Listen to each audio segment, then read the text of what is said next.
Assalamualaikum warahmatullahi wabarakatuh. My dear viewers and learners, how are you? Hope you are well by the grace of Almighty Allah. তোমরা সবাই কেমন আছো? আশা করি আল্লাহর অশেষ মেহেরবানিতে সবাই ভালো আছো। তো আজকে আমরা আমাদের লেসন শুরু করার আগে তোমাদেরকে আমি একটা প্রশ্ন করি।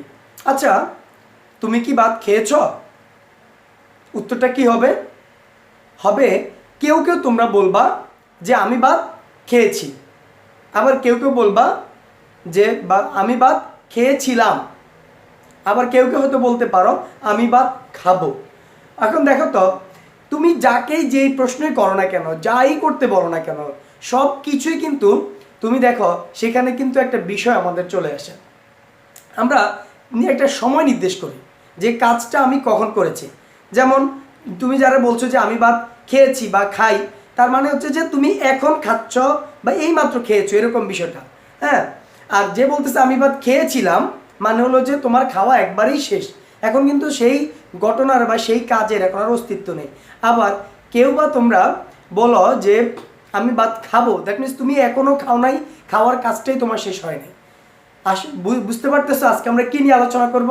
আজকে আমরা আলোচনা করব ক্রিয়া সম্পন্ন হওয়ার সময় নিয়ে, অর্থাৎ একটা ক্রিয়া কখন সম্পন্ন হয়। ক্লাসটা শুরু করার আগে তোমাদেরকে আমি কিছু বিষয় বলে নেই। আমাদের আজকের বিষয়টা খুবই গুরুত্বপূর্ণ। এই বিষয়টা তোমাদেরকে যদি খুব ভালোভাবে তোমরা বুঝতে হয়, তাহলে এর আগে কিন্তু কিছু বিষয় তোমাদেরকে অবশ্যই জ্ঞান থাকতে হবে। সেটা হচ্ছে পার্সন বা পুরুষ, নাম্বার বা বচন বা সংখ্যার ধারণা, কনজুগেশন অফ ভার্ব অর্থাৎ ভার্বের বিভিন্ন ফর্ম। আরেকটা বিষয় তো অবশ্যই লাগবে, সেটা হচ্ছে যে সাবজেক্ট এবং ভার্ব এবং অবজেক্ট, এগুলো চেনার তোমার ক্ষমতা।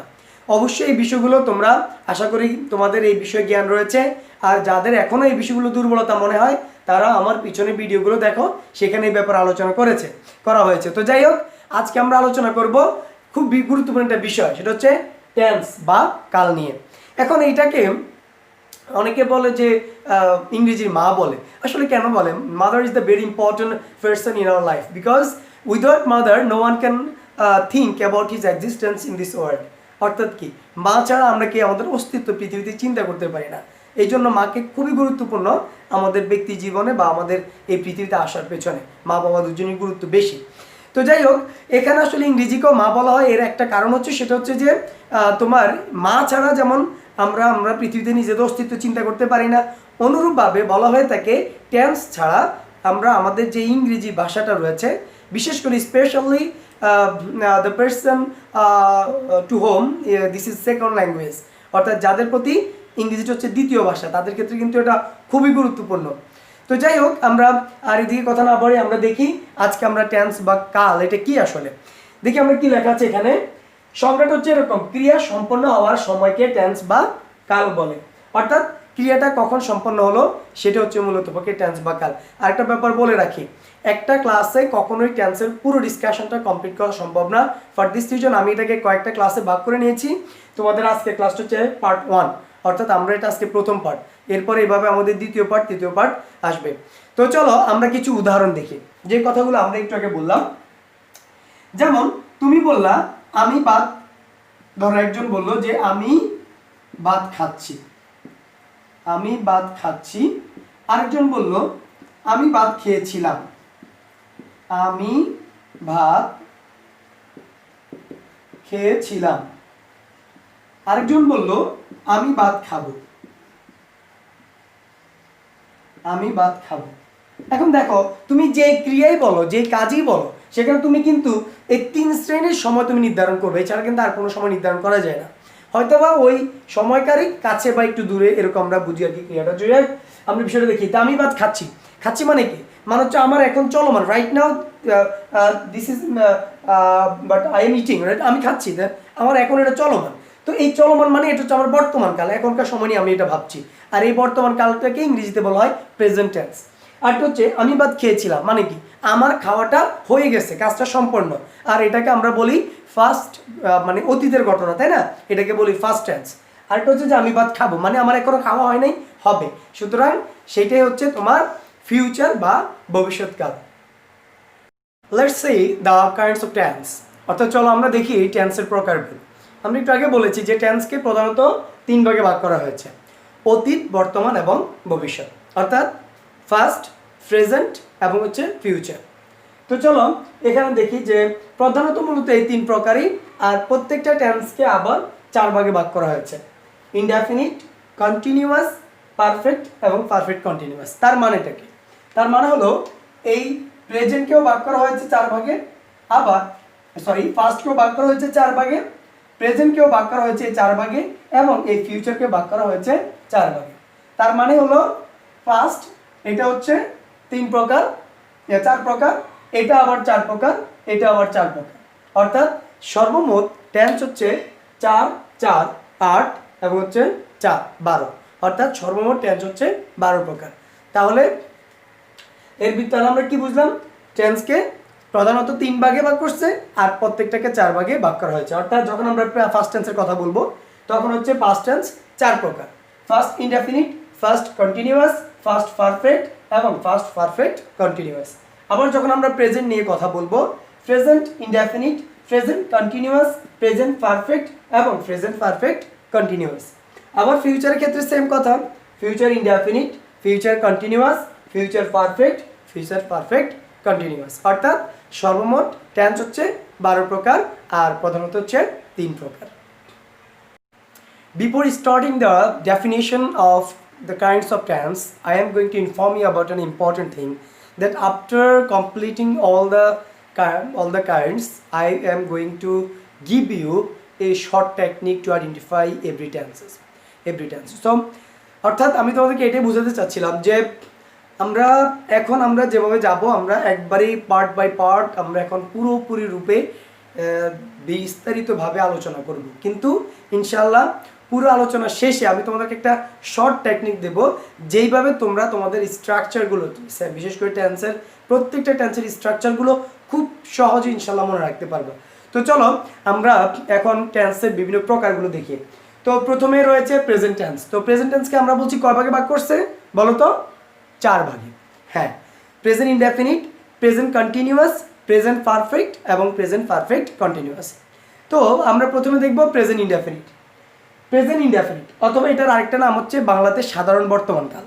অর্থাৎ সংজ্ঞাটা কি বলছে? বর্তমানকালে কোনো কাজ হয় বা হয়ে থাকে এরূপ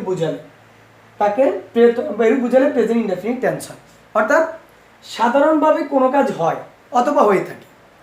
যেমন মনে করো আমি যাই, আমি খাই, আমি করি, আমি চিনি, আমি দেখি, এগুলো সবগুলো সাধারণ ঘটনা। এরকম ঘটনাগুলো সাধারণত আমরা তখন প্রেজেন্ট ইনডেফিনিট আমরা এগুলোকে নেব। আর এইটাকে আমরা কীভাবে বুঝবো? আসলে একটা ব্যাপার কি, দেখো আমার আর তোমার আমরা যারা বিশেষ করে নেটিভ স্পিকার নয় ইংরেজির, তাদের ক্ষেত্রে কিন্তু আমাদের মাথায় প্রথম কিন্তু আগে মাতৃভাষাটা আসে। ধরো তুমি একটা জিনিস ট্রান্সলেট করতে যাবা, তো কীভাবে তুমি ট্রান্সলেট করবা? তুমি মনে করো একটা লাইন লিখবা যে আমি এই বাড়িটা পছন্দ করি। তাহলে এটা তোমার মাথায় এটা আসতে হবে যে আমি বাড়িটা পছন্দ করি, এটা বাংলা। এরপরও তুমি সেটাকে কী করবা? ট্রান্সফর্ম করবা বা ট্রান্সফার করবা সেটাকে তুমি ইংরেজিতে। এই জন্য তোমাকে অবশ্যই বাংলাটাকে আগে ভালো করে চিনতে হবে, বাংলা ক্রিয়াটাকে চিনতে হবে। এখন এখানে আমরা দেখি যে একটা উদাহরণ দেখি যে আগে চেনার উপায়টা আমরা দেখি যে সাধারণত বাংলা বাক্যের ক্রিয়াপদের শেষে, বাংলা যে বাক্যটা থাকবে এই বাক্যের ক্রিয়াপদের শেষে স্বর অ, অন্তস্থ এ, হ্রস্ব ই এবং হচ্ছে তোমার ও, এই জাতীয় বিষয়গুলো মূলতপক্ষে থাকে, ইত্যাদি থাকে। অর্থাৎ এর সাথে আরও 2-1টা বিষয় রয়েছে। তো স্ট্রাকচারটা কি? খুব সহজ। সাবজেক্ট, একটা সেন্টেন্সের একটা ব্যাপার তোমাদেরকে বলি, দেখো পুরো স্ট্রাকচারের মধ্যে শুধুমাত্র এই ভার্বের এই ফর্মটাই মূলতপক্ষে আমরা পরিবর্তন করব, আর প্রত্যেকটা সেন্টেন্সের মধ্যেই সাবজেক্ট এবং অবজেক্ট এটা কিন্তু ঠিক থাকবে। এখন এখানে সাবজেক্ট কি, অবজেক্ট কি বা কমপ্লিমেন্ট কি, ইনশাল্লাহ এগুলো নিয়ে খুব শীঘ্রই একটা ভিডিও আসছে, তো সেখানে তোমরা আরও ভালোভাবে এটা জানতে পারবে বিস্তারিতভাবে ইনশাল্লাহ।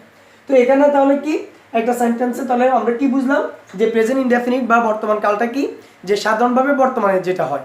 আর একটা ব্যাপার আছে এখানে, চিরন্তন সত্য, যেমন সূর্য পূর্ব দিকে উঠে, তারপর হচ্ছে ধরো 2-2 4 হয়, এরকমভাবে চিরন্তন সত্য, অর্থাৎ যেটা কখনোই পরিবর্তনশীল নয়, যেটা কখনোই পরিবর্তন করা যাবে না, এটাও কিন্তু প্রেজেন্ট ইনডেফিনিট। আবার কি আছে? অভ্যাসগত সত্য। অভ্যাসগত সত্য মানে কি? যেমন মনে করো সে নিয়মিত হাঁটতে যায়, তাহলে এটা তার একটা অভ্যাস, সে নিয়মিত কাজটা করে, যে কাজটা নিয়মিত এটাই তার অভ্যাস। তো আমরা তাহলে এখানে কি শিখলাম? যে প্রেজেন্ট ইনডেফিনিটে অভ্যাসগত সত্য এবং হচ্ছে তোমার চিরন্তন সত্য, আর সাধারণভাবে কোনো কাজ যদি হয়ে থাকে, এই বিষয়গুলো মূলত পক্ষে প্রেজেন্ট ইনডেফিনিট হয়। আর এইটাকে তোমার মূলত পক্ষে চিনবো আমরা ক্রিয়া শেষে অ, স্বর অ বা অ, অন্তস্থ এ, রস্বই ও ইত্যাদি থাকবে। আর স্ট্রাকচারটা কি, সাবজেক্ট সাবজেক্ট থাকবে, আর হচ্ছে ভার্বের এখানে প্রেজেন্ট ফর্ম ব্যবহার হবে, এবং হচ্ছে অবজেক্ট। ঠিক আছে, এই হচ্ছে আমাদের প্রেজেন্ট ইনডেফিনিটের স্ট্রাকচার। চলো কিছু উদাহরণ দেখি আমরা। প্রথম বাক্য, আই ইট রাইস। এই বাক্যটার মধ্যে আমরা আগে খুঁজে বের করতে হবে সাবজেক্টকে, ভার্বকে এবং অবজেক্টকে। এখন সাবজেক্টের আমি আগে বলেছি একটা বিস্তারিত আলোচনার একটা ভিডিও রয়েছে, সেটা অবশ্যই দেখবা। আর এখানে আমরা একটু যতটুকু সম্ভব হয় আমরা একটু আলোচনা করব। তো এই বাক্যের মধ্যে আমরা একটা সাবজেক্ট আসলে কীভাবে বের করা যায়। বাক্যের মধ্যে সাবজেক্ট বা কর্তা, অর্থাৎ যে ক্রিয়া সম্পন্ন করে তাকে কর্তা বলে। তো এখানে দেখো, আই ইট রাইস, আমি ভাত খাই। ভাতটা খাই কে? আমি খাই। যেহেতু আমি খাই অর্থাৎ আই সম্পন্ন করে, তাহলে আইটা হচ্ছে এখানে হচ্ছে কর্তা। অর্থাৎ এখানে আমরা অলরেডি সাবজেক্ট পেয়ে গেলাম, আই, এটা হচ্ছে সাবজেক্ট। আর এখানে কর্তা যা করে তাই তার কর্ম, অর্থাৎ অবজেক্ট। কর্তা কি করে? সে খায়। কি খায়? ভাত খায়। তাহলে খায় কি? ভাত, এটা হচ্ছে তার অবজেক্ট। আর এখানে এ ইট, এইটা হচ্ছে তোমার ভার্ব।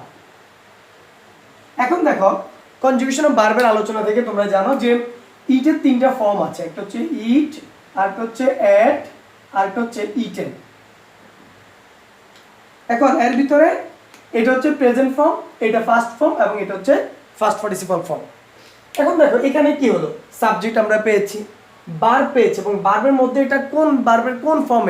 এটা হচ্ছে ভার্বের প্রেজেন্ট ফর্ম, এবং হচ্ছে অবজেক্ট। তাহলে সাবজেক্ট, ভার্বের প্রেজেন্ট ফর্ম এবং হচ্ছে অবজেক্ট। সুতরাং এটা হচ্ছে প্রেজেন্ট ইনডেফিনিট টেন্স। এখন দেখো সেম ভার্বটাই কিন্তু দ্বিতীয় বাক্যের মধ্যে এসে একটু চেঞ্জ হয়ে গেছে। এখানে হি হচ্ছে সাবজেক্ট, হি ইটস রাইস, সে ভাত খায়। তাহলে ভাতটা খায় কে? হি খায়। তাহলে এখানে হিটা হচ্ছে সাবজেক্ট। আর ইটসের মধ্যে এখানে তোমার একটা অতিরিক্ত দেখো তোমার এস যুক্ত হয়েছে। কেন যুক্ত হয়েছে? কারণ হচ্ছে এখানে একটা রুল আছে যে কর্তা থার্ড পারসন সিঙ্গুলার নাম্বার হলে, কথাটা এরকম, কর্তা থার্ড পারসন সিঙ্গুলার নাম্বার হলে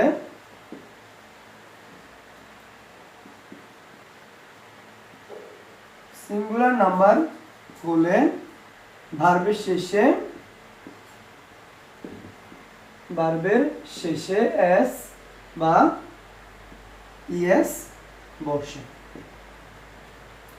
আচ্ছা, তাহলে কি শিখলাম? যে কর্তা থার্ড পারসন সিঙ্গুলার নাম্বার হলে ভার্বের শেষে এস বা ইএস বসে। আর এখানে হচ্ছে ভাওয়েলের শেষে, ভার্বের শেষের বর্ণ, ভার্বের শেষের বর্ণ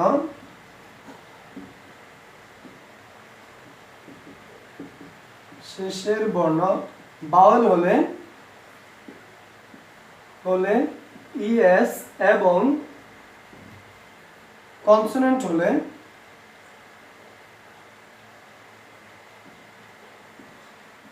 হলে এস বসে। দেখো বলছে কর্তা থার্ড পারসন সিঙ্গুলার, এখানে কর্তা কে? এখানে আই কর্তা, এখানে হি কর্তা। তাহলে কর্তা যদি থার্ড পারসন সিঙ্গুলার, আমরা জানি ফার্স্ট পারসনকে যত জায়গায় আমি আছি সেটা ফার্স্ট পারসন, আইটা হচ্ছে ফার্স্ট পারসন এবং হচ্ছে সিঙ্গুলার নাম্বার, হিটা হচ্ছে থার্ড পারসন এবং এটা হচ্ছে সিঙ্গুলার। কয়জনকে বুঝাইছে? এটা নাম্বার, এটা সিঙ্গুলার মানে একজনকে বোঝানো, আর প্লুরাল মানে একের অধিক বোঝানো। তো এখানে কয়জনকে বুঝাইছে? একজনকে। এই জন্য এটা হচ্ছে থার্ড পারসন সিঙ্গুলার নাম্বার। এখন ভার্বের শেষে বলতে থার্ড পারসন সিঙ্গুলার নাম্বার হলে ভার্বের শেষে এস বা ইএস বসে। এখন এখানে আমরা দেখতেছি যে যেহেতু এখানে কর্তা এটা আমরা পাইছি, এই কর্তাটা আমরা পেলাম থার্ড পারসন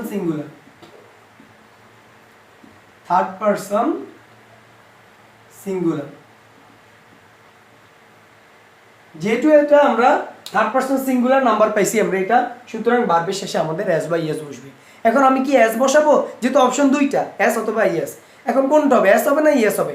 এটা হচ্ছে, এটা নিয়ম হলো যে ভার্বের শেষের বর্ণ ভাওয়েল হলে ইএস আর কনসোনেন্ট হলে এস। আমরা জানি ভাওয়েল পাঁচটা, এ, ই, আই, ও, ইউ। এই পাঁচটা ছাড়া বাকি 21টা 26টা বর্ণমালার মধ্যে বাকি 21টা হচ্ছে কনসোনেন্ট।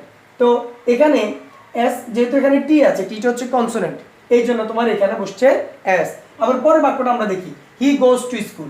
এখানে এখানে তোমার হি হচ্ছে third person, same third person singular number, আর এখানে বারবার শেষের বর্ণ হচ্ছে ও, এই ওটা কি বাউল, এই জন্য বাউল হওয়ার কারণে এখানে শেষে হচ্ছে আমার ইয়েস।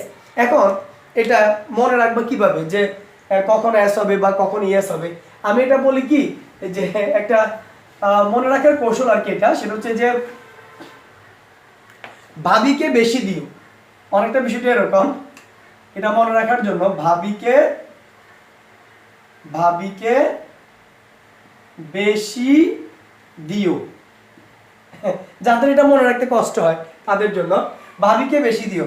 তো এখানে ভাবিটা কি, ভাবি মানে হচ্ছে ভাওয়েল, ভাবি মানে ভাওয়েল, আর বেশি এখানে দেখো দুইটা অপশন, একটা হচ্ছে এস আর একটা হচ্ছে ইএস। এই দুইটাতে বেশি কি, ইএসটাই তো বেশি, এটাই তো বেশি, কারণ এখানে হলো এস একটা, এখানে হচ্ছে দুইটা বর্ণ, এখানে একটা বর্ণ, এখানে দুইটা বর্ণ, আর এটার জন্য হচ্ছে ইএস। এটা মনে রাখার জন্য আর কি, যাদের জন্য খুব কষ্ট হয় যে ভাবিকে বেশি দিও, বাউল হলে তাহলে কি ইএস, আর অপোজিট আছে কি কনসোনেন্ট, কনসোনেন্টের ক্ষেত্রে হচ্ছে এস। এখন এটা ছাড়াও কিন্তু একটা ব্যাপার আছে, সেটা হচ্ছে এরকম যদি হয়, হি টিচ, TEACH, হি টিচ আস ইংলিশ। এখন এখানে দেখো, এখানে এই শেষের বর্ণটা কে, এইচ না? এখন এইচ হলে এটা কি বাউল না কনসোনেন্ট বলো? এটা হচ্ছে কনসোনেন্ট, তাহলে কনসোনেন্ট হলে কি হওয়ার কথা, কনসোনেন্ট হলে হওয়ার কথা হচ্ছে তোমার এস, কিন্তু এই জায়গার মধ্যে হবে ইএস। এখন কেন হবে, আর এরকম কারা কারা আছে এটা আমাদেরকে জানতে হবে, যে এখানে তোমার বারবার শেষের বর্ণে তোমার এস না বসিয়ে ইএস হবে। এখন এরকম কার, এরকম হচ্ছে বিশেষ করে একটু লিখে নাও তোমরা,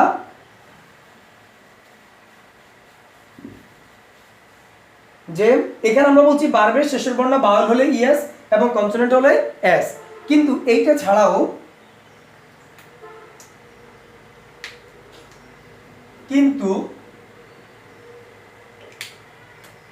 বারবার শেষে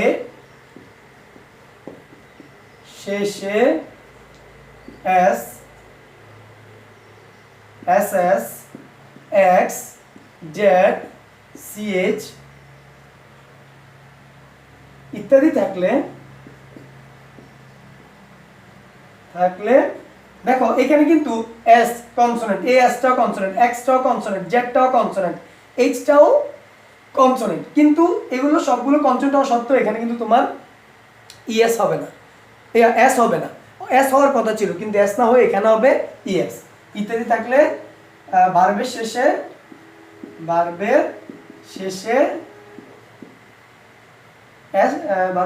ইএস বসে। কখন? তখনই যখন কর্তা থার্ড পারসন সিঙ্গুলার নাম্বার হবে। তাহলে আমরা কি বুঝলাম, যে যেমন আমরা আরেকটা উদাহরণ দেখি তোমাদের, এগুলো কিন্তু তোমাদের রাইট ফর্ম ভার্বে আমরা আস্তে আস্তে ঢুকে যাবো ইনশাল্লাহ। যেমন ধরো দে, এখানে আসলো তোমার রাইট, দে রাইট এ, ধরো এ স্টোরি, তারা একটা গল্প লিখছে।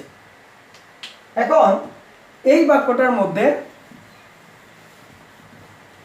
দে রাইট এ স্টোরি, এই বাক্যটার মধ্যে এখন এখানে কি হবে, এখানে শেষের বর্ণটা এটা কি আছে, ই আছে, কিন্তু এখানে দেখো কর্তা হচ্ছে এখানে থার্ড পারসন প্লুরাল, তাহলে কর্তা যদি থার্ড পারসন সিঙ্গুলার নাম্বার হইতো তাহলে তোমার এখানে আমরা কি ব্যবহার করতাম, এস অথবা ইএস ব্যবহার করতাম, কিন্তু এখানে আমাদের এস বা ইএস ব্যবহার করার কোনো সুযোগ নাই, অর্থাৎ উত্তরটা হবে শুধুমাত্র রাইট। কিন্তু যদি এটা এরকম না হয়, যদি এটা এরকম হতো, ধরো হিমেল, এখানে আসছে তোমার রাইট এ স্টোরি, তাহলে এখন এখানে কি হবে, এখানে হিমেল রাইটের জায়গায় এখানে দেখো শেষের বর্ণটা ই আছে। এখন প্রশ্ন হলো স্যার, যেহেতু ইটা ভাওয়েল তাহলে কি এখানেও কি, এখানে কি হওয়ার কথা, এখানে তোমার হওয়ার কথা হচ্ছে ইএস, কিন্তু তুমি যদি এখন এটারে ইএস লিখতে যাও তাহলে কি হয়, WRITEES, এমন কোনো শব্দ আছে, এমন কোনো শব্দ দুনিয়াতে নাই, এটা বাতিল। এখানে তোমার যেহেতু ই অলরেডি উপস্থিত আছে তাই তোমার এখানে শুধুমাত্র এখানে তোমার এস ব্যবহার করবে, অর্থাৎ তাহলে কি বুঝলাম আমরা, যে এখানে হিমেলটা হচ্ছে থার্ড পারসন সিঙ্গুলার নাম্বার, এই থার্ড পারসন সিঙ্গুলার নাম্বার হওয়ার কারণে এখানে তোমার ব্যবহার হয়েছে অ্যাজ।